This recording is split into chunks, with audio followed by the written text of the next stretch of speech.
This is a very creepy story about picking up two hitchhikers in California around 1975. I was with one of my best friends from college, whom I still know and can verify what happened. He and I were both living and working, going to the same school in the Atlanta area at the time, and decided to take a long weekend trip down to Florida. We planned on going down to the Gulf Coast a bit, but not quite as far as Tampa. We were traveling on I-75 in my 1967 VW Squareback, with me doing most of the driving. At some point we saw two young hitchhikers, a male and a female, and then stopped to pick them up. They said they were on their way to Florida from somewhere upstate New York, maybe around Poughkeepsie. The ride began very uneventfully, with us making a bit of small talk with them. But eventually them in the back and us in the front engaged in our own conversations, or just engaged in silent reflection. It began to get dark, and I could see the outline of their heads and shoulders in my rearview mirror. Then at some point, I noticed that they seemed to be arguing, even though they were keeping their voices fairly quiet and were not shouting. Even in a VW Squareback, it was a small car, and it's impossible to hide what's going on in such close quarters. I thought it was incredibly rude for a guest to be arguing in someone's car, but I just tried to ignore it. At some point, I noticed in the rearview mirror that he appeared to be raising his fist. I could also feel that there appeared to be some jostling around, or pushing or struggling. That alarmed me, but I didn't say anything. Before long, we had to stop for gas and a bathroom break. I pulled into a small truck stop type of place and filled the tank. Then I pulled into the parking lot and we all got out of the car to go inside and use the facilities. My friend went with the young man into the men's room, and I went with the girl into the women's restroom. I should interject here to say that this was the first time I really got a good look at them. Under the lights of the store, I realized that they were both younger than I originally estimated, which I took to be 18 to 20 years old. Upon closer inspection, it seemed that the girl was maybe 14 or 15, and the guy maybe 16 or 17. In other words, they were minors.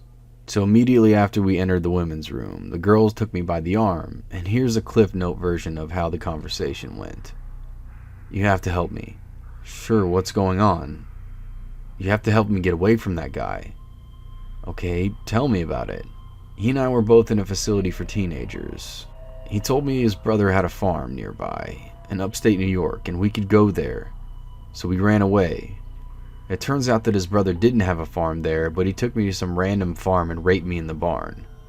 Then he told me that his brother was actually in Florida, and that we could go there, so that's what we're doing. I don't believe he has a brother in Florida either. I don't want to be with him, and I want to go back. I told him that, and that's what we were arguing about. He threatened me if I spoke up or said anything to you that we would kill you. Okay, stay right here, don't leave the bathroom until you hear from me. I'll figure out what to do." I walked out of the women's room and saw my friend and the teenage boy just hanging out, waiting for us. I went up to my friend, pulled him aside so the boy couldn't hear me. "Listen, don't ask any questions, just go back out to the car, get all of your belongings out, and just hang out somewhere and wait till you hear back from me." The reason I told him to get all his belongings out of the car is that I figured he might have some pot packed away. I didn't want to risk a search of our car uncovering anything illegal, in the event that the cops got involved in what was about to come down. I didn't know what we were dealing with, a potential kidnapping, at most runaway teens, but I knew that something bad was obviously going on. When I gave my friend this instructions, he naturally looked totally confused, but he did what I asked. In the meantime, the teenage boy was just hanging out against the wall. I wondered about him, worried that he would get suspicious about what was going on, and act in some sort of rash or violent manner? But he just continued to hang out against the wall. Then I quickly surveyed the rest of the situation. I saw that there was a hostess, a cashier at a podium in the restaurant, part of the truck stop. I calmly walked up to speak to her. "Don't look over that way now, but there's a teenage boy standing against the wall. He was traveling with a younger girl who is now in the women's room. The girl told me that the boy forced her to travel with him, and that they are runaways from some sort of residential facility in New York. She does not want to be with him. They both appear to be minors, and I need to get them some help. Okay, it just so happens there are some Georgia State troopers eating in the restaurant right now. Over in the corner. I think you should go talk to them about this." Then I casually looked around, spotted the troopers, and then I calmly walked over to the table and sat down with them. I quickly introduced myself and explained the basic details of the situation. I verified the location, the identity of the teenage boy, and told them that the girl was in the ladies' room. I made zero mention of the friend who was traveling with me. Do you have anything in your car? What do you mean? Do you have any of the possessions of the two kids in your car? Oh, no, they didn't leave anything in the car. Okay, here's what I want you to do. I want you to get up and walk to the door. When you get there, don't stop. Don't talk to the boy or anyone else. Just leave, get in your car, and take off. So I stood up and did as he told me. The troopers fell into position, like they were guarding me on all sides, and walked to the door. As we neared the boy, he did seem a bit confused as he saw me walking with the troopers on all sides of me. But he just continued to stand there. As I left the building, I saw my friend standing outside off to the side with his possessions. I told him not to ask any questions, but to get in the car with me and we would leave, which is what we did. I then explained to him everything that had happened with me and the girl, as well as the whole thing, something that he would, of course, know nothing about other than when I told him to get his shit out of my car and just lay low until I told him otherwise. I have no idea what happened after I left. I'm assuming the troopers took the two teens into custody and tried to sort out what was going on. I was really surprised. At the time, the troopers just wanted me to leave and not hang around so they could get more info from me, or even look at my identification. Just leaving was fine for me. I knew that for sure. I didn't want my friend to get involved and possibly get in trouble for the weed. I will never know the whole story, of course. I believe that the girl was probably telling me the truth, that they were runaways. She was too young and too frightened for it to be otherwise. Plus, what she had told me basically meshed with what I had observed. Whether or not the boy would actually have harmed me if she cried out or spoken up, who knows. I don't know if the part about them being from the juvenile detention center or a group home or whatever was the truth either.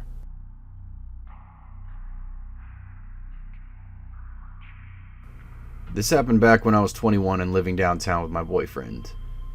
I just found out that my boyfriend, who I'd been with for almost 4 years, had been cheating on me. We were invited to a Halloween party that night, and I initially declined the invite, but when I found out about the cheating, I told him I was going and he was staying home. Anyway, the breakup is relevant to my frame of mind. We lived in a rather sketchy area downtown. One of those brand new apartments built in a slummy area sort of things.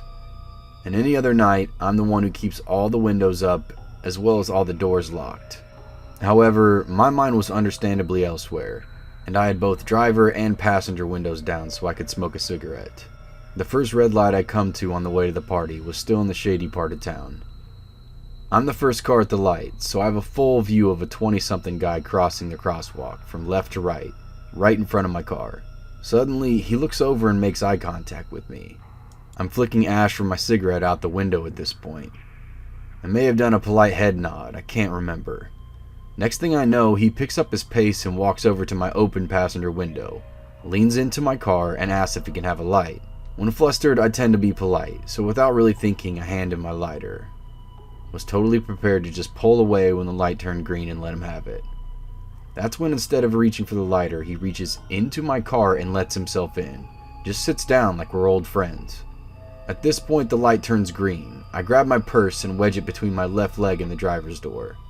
Apparently, I was more concerned with being robbed than a darker alternative. He thanks me for giving him a ride, and I slowly pull away from the stoplight, and then immediately ask him why the hell he got into my car.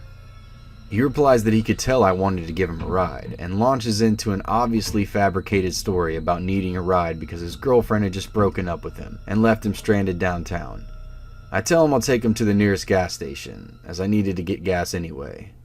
The gas station was probably about 6 blocks away, but the longest 6 blocks of my life. He tells me I'm pretty and asks me if I can have money so he can get a cab home.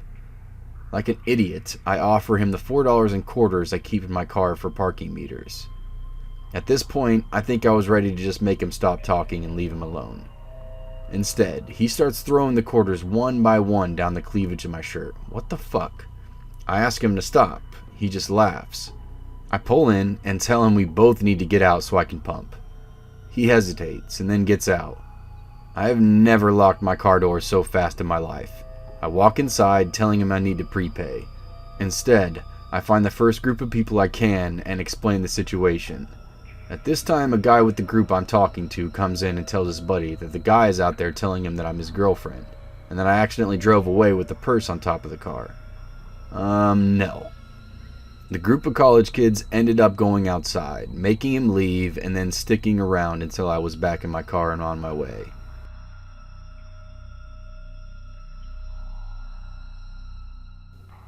On a dark, cold night in the late 70s, my dad's truck broke down about an hour from his house.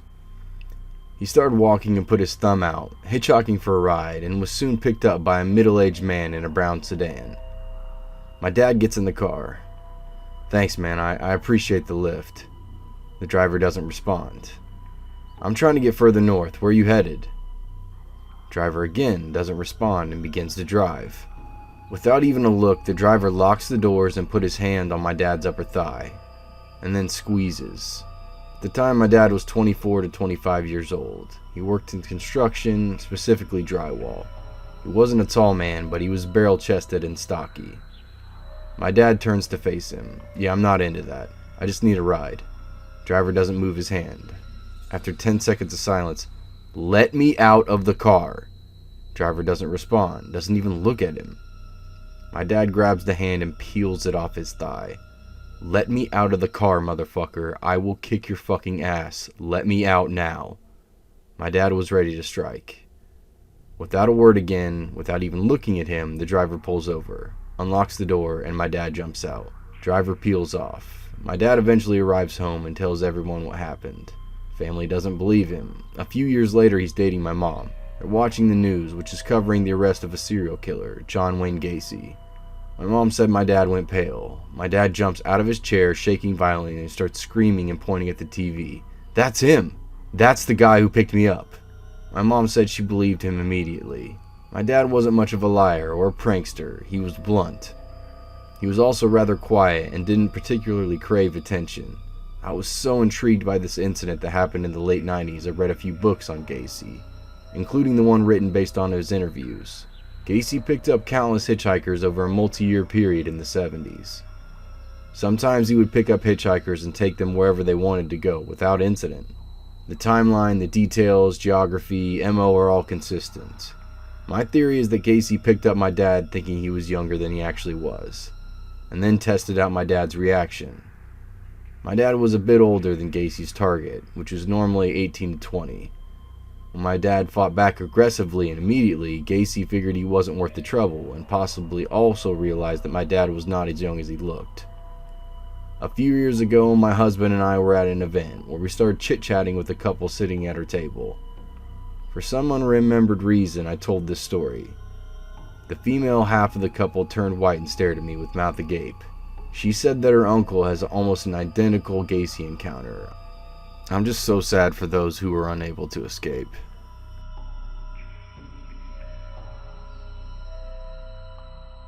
In the 80s, my aunt used to volunteer at a prison, teaching inmates how to read.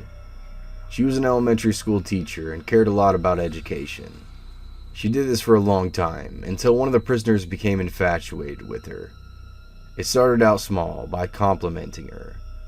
But then he began to tell her how in love with her he was, and how he's planning a life for them outside of prison. My aunt told the guards all of this, and they suggested she stop volunteering at the prison. On occasion, she would get phone calls from prison, and love letters. She would not accept his calls, and didn't return any letters either. She went about her life, ignoring him, because he was behind bars and couldn't hurt her, until he actually escaped from prison. My aunt was out of town and got a call that he had escaped. She called the local police immediately and asked them to check her house with her when she returned home. My aunt lives alone on a ranch, so the police surveyed the outside, the basement, the main floor, and found nothing. Her home security system was intact as well. She had a friend stay the night, and everything seemed okay. Around 1 a.m. they heard scratching noises and called the police. They thought the noises were coming from her mother's empty bedroom. The police searched the outside of the house and the bedroom and found nothing. Around 2:30 they heard the same scratching noises again, but also the sound of footsteps. The police then checked the attic, which was more like a crawl space that my aunt used for storage. They found the prisoner crouched behind the box with the screwdriver, hacksaw blade, and 2 blades from a pair of hedge cutters. He'd gotten into the house by slitting a window screen and gave him the access to the attic. He is still in prison and will be until he dies. I've told this story to my friends, and they've asked a lot of questions, so I'll try to answer some frequent ones. He knew where she lived because it was the 80s and people's addresses were in the phone books. Apparently he just wandered off the prison farm and hitchhiked to my town. I don't know who would pick up a prisoner, but it happened. The attic window is tiny. I don't know why the police didn't check in the first 2 sweeps, but I think they just ruled it out as impossible for anyone to get into.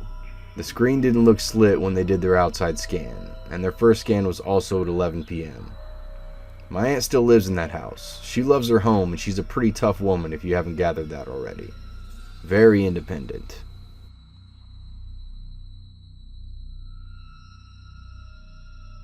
So this is one of the many stories my dad told me when I was a little girl, about his adventuring hitchhiking when he's a few years younger than me, which I'm now 28. He's a super deadhead, and him and a friend named John followed them up on a road with nothing but their acoustics and some cash. Apparently they got to Georgia at one point, and they were getting tired, but they needed to make it a few towns over in order to see the dead the following day. They walked miles and miles trying to catch a ride for hours to no avail, and started to lose hope when a beat-up pickup truck stopped and let them in. My dad got in the front, John got in the back, and thanked him and fell asleep, leaving my dad awake with this guy's driving them. According to him, things were bad right from the start. The driver asked where they were headed and why they had guitars, and asked if my dad knew how to play well. My dad told him about the Grateful Dead and how he did play and usually picked up a banjo but left it back at home. So the guy gets super creepy and says, "I've always wanted to kill me one of them guitar boys." My dad starts freaking out at this point and said he just laughed it off but tried to be unnoticeable as possible while attempting to wake up John. Things kept getting more tense. He asked the guy if he'd mind pulling into a gas station, and he said no. He asked how long until they would get to the next town, no response, and eventually went completely silent. After a few hours of driving, the guy got really eccentric and asked if they'd ever seen a bad death. He started driving the truck into mailboxes and street signs and eventually hit a stray dog while laughing maniacally. My dad and John laughed right along with him until he finally stopped at a gas station and they were able to get their things and take off. They ended up missing the show, but I'm glad my dad wasn't one of those guitar boys the guy was looking for.